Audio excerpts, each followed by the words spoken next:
Hi everyone, David Aragona here for the TimeformUS Road to the Derby series. 4 Derby prep races on tap this weekend, all of them offering 20 qualifying points to the winner. Up in New York, race 9 on Saturday, they are running the Grade 3 Withers, this one going the demanding 9 furlong distance over that Aqueduct Winter main track. 9 runners signed on for this race, and I think we have a horse that's going to take a lot of money from the powerful Brad Cox stable in the number 3 Light Line. I did install him as the morning line favorite at 8-5. Another horse that could take money in this race, the number 4 El Grande O, a nice New York bred going out for Linda Rice, who will be trying to stretch out to the 1.125 distance here. And I think distance and stamina is going to be a major question for a lot of the horses in this race, since many of them are stretching out to this 1.125 distance for the first time. Let's take a look at the TimeformUS pace projector before we get into some of the main contenders in this race. And that horse stretching out, the number 4 El Grande O, does possess plenty of early speed, and it would appear that the plan with him will be to go to the front end. That's how he's run his best races, leading early. And imagine Linda Rice is thinking that if this horse can get out to the lead, potentially back down the pace a little bit, that'll give him his best chance to win the race. So I'm not sure how much he's going to be able to back down the pace, because there are some others that want to be forward in here as well, like the number 5 Seminole Chief, and also the number 9 Kanate, who was actually pressing El Grande O last time when they faced off in the Jerome. So El Grande O might not be getting a free ride on the front end, and we'll see if any pace that develops helps some horses trying to come from off the pace, like potentially the number 3 Light Line, who did rally from far back in his last start, or even the number 6 Society Man, who has that LP flag, indicating he has the highest TimeformUS late pace rating in the field.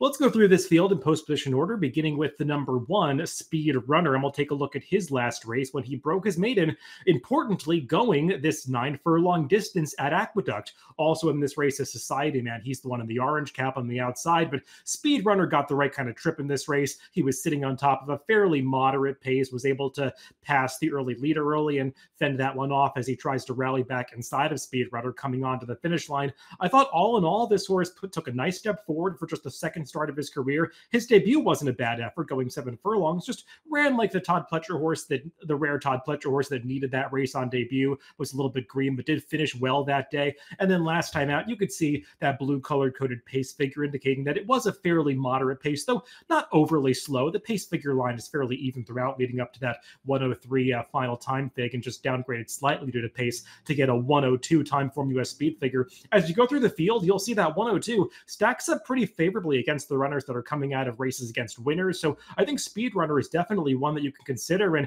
he doesn't have to answer those same stamina questions as others in this race, having that 9 furlong experience and having plenty of stamina on the top and bottom side of this pedigree. That dam of his Speed Succeeds has produced a horse named Brilliant Speed, who was actually third in the Belmont Stakes during his racing career. So distance not a concern for Speed Runner. We'll see if he handles the step up in class. I did find this DRF formulator fact for trainer Todd Pletcher.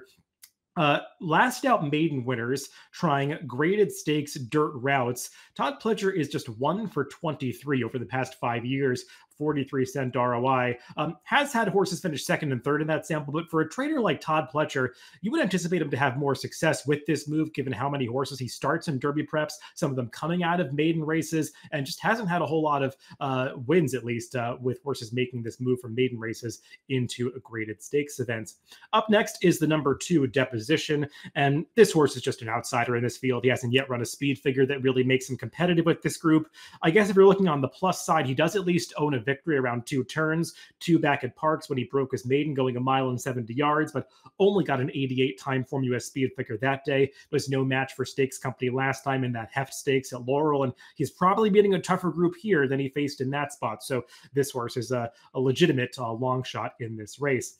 The number 3 is Light Line, that horse that I did install as the morning line favorite. We'll take a look at his last race when he made a big closing run from far back to get up for second in an allowance race at Oaklawn behind the highly touted Carbone. We'll actually see Carbone start as one of the favorites in the Southwest Stakes at Oaklawn Park, also on Saturday. But Light Line, while we're just showing the stretch run of this race where he grinds it out for second, around the far turn, he had made a big move from last all the way up into fourth by the time they reached the top of the stretch. And I think he had a right to flatten out a little bit at the end of that race, given that big middle move that he made. I guess the question with Lightline is, why was he so far back last time? Because he had shown much better tactical speed in each of his 2 prior starts. He was a little sluggish away from the gate in that recent Oaklawn race, but he just didn't seem to possess the early speed that we had seen from him in those 2 prior races. His maiden victory on debut at Horseshoe Indy was very impressive, but that 14-length margin of victory was largely a function of the competition he was facing. There just wasn't much of quality behind him. He was beaten by a good horse in Stretch Ride 2 back. That runner did come back to finish a good third in the Kentucky Jockey Club in his next start, but Lightline's TimeformUS speed figures have kind of just plateaued since that career debut, getting numbers in the high 90s. He's going to have to take a step forward, and I do think he is going to take a lot of money going out for that powerful Brad Cox stable. The number 4 is El Grande O, and this is the most experienced member of the field. He's making his 10th career start in this Withers, and he typically shows up with good efforts, as he did last time when he finished second to the unfortunately sidelined, drumroll please, who would have been one of the favorites in this race if he had not incurred an injury training up to it. El Grande O got a 1:13 TimeformUS speed figure for that Jerome, and I was talking to my colleague Craig Malkowski, who makes the TimeformUS speed figures. That was a difficult day to make the numbers. It felt like the track sped up at some point. I think when the speed figure makers determine at which point in the day the track sped up would really determine whether this Jerome number deserves to be high or low.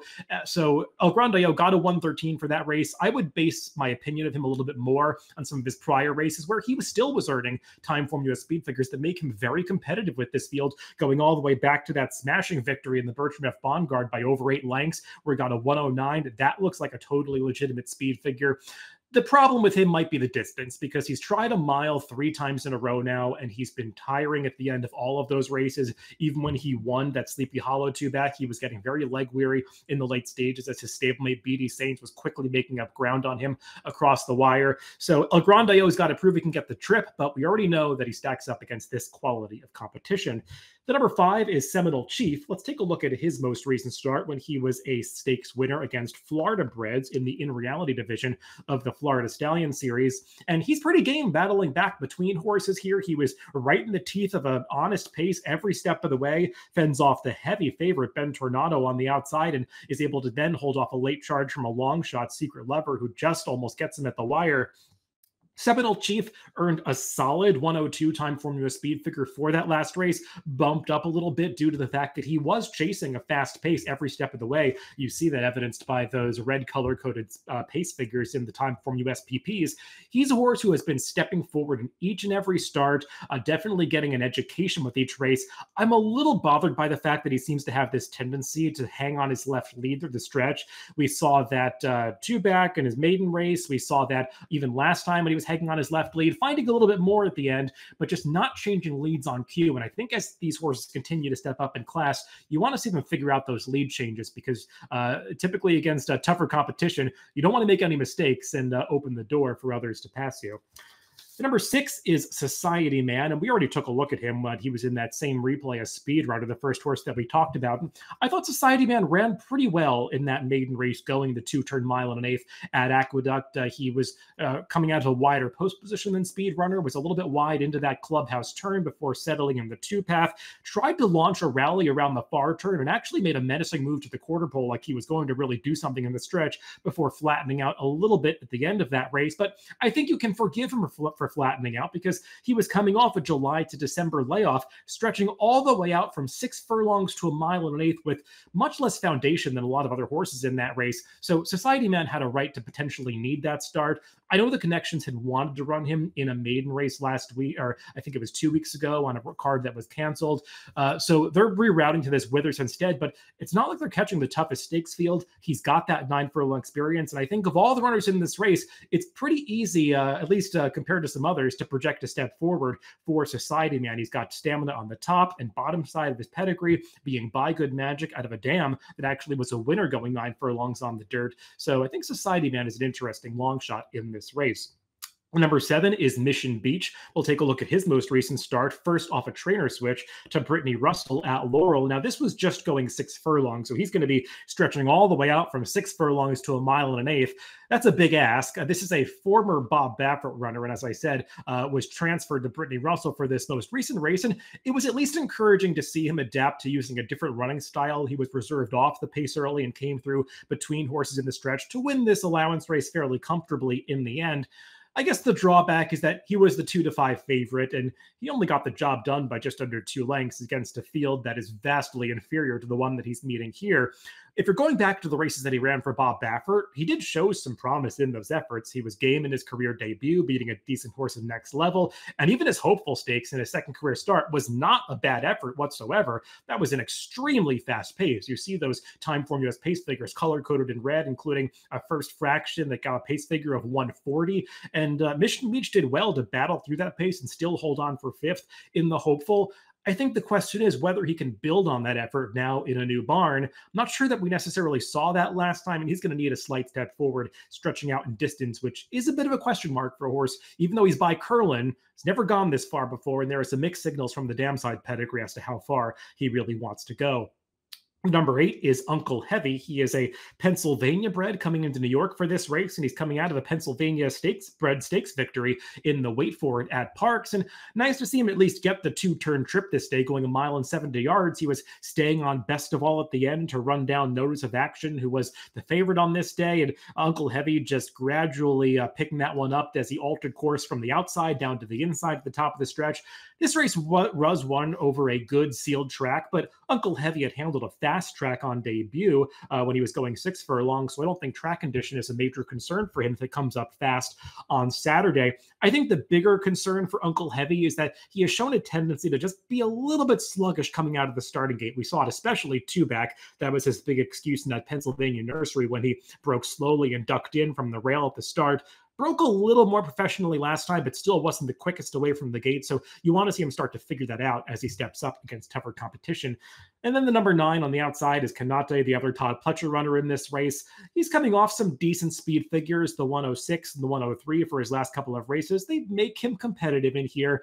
He's just a horse who is going to have to step up going the 2-turn mile and an eighth, because the last couple of races, the 2-turn mile and a 16th at Churchill, and then the Jerome last time, he really wasn't finishing in a fashion that would make you believe that 9 furlongs is going to be a better distance for him. The pedigree doesn't exactly suggest that this distance is going to be right up his alley. So I think even though he's got those competitive speed figures, I'm a little skeptical that he's going to take a step forward or even potentially hold his form going this 9 furlong distance, especially considering the kind of trip that he's supposed to get, because he wants to be forward from an outside post position. So Eric Cancel likely to have to use him heading into that clubhouse turn to chase a horse like El Grandeo, who might just possess more natural early speed than him. So maybe not the best spot for Kanate, but he will be a big price if you like him in here. Let's throw out my top picks for this Withers, and I'm going to swing for the fences a bit with the number 6 Society Man. I know that he's still a maiden coming into the stakes race, but it's not like any of these horses outside of El Grandeo have actually accomplished that much yet. They're all fairly lightly raced, and it's really easy for me to project some improvement for Society Man, given that he likely needed that return race last time, going the 1.8 mile distance. He's getting a rider upgrade for this, and I like the confidence being displayed trying the stakes race with a horse that is so lightly raced. I got the horse that finished ahead of him last time, Speed Runner, in second, and I respect the number 3 Light Line. I just anticipate that going out for the Brad Cox bar, he could get overbet in this spot. So the number 6 Society Man, my top pick in the Grade 3 Withers Stakes at Aqueduct on Saturday. Good luck if you're playing the races this weekend.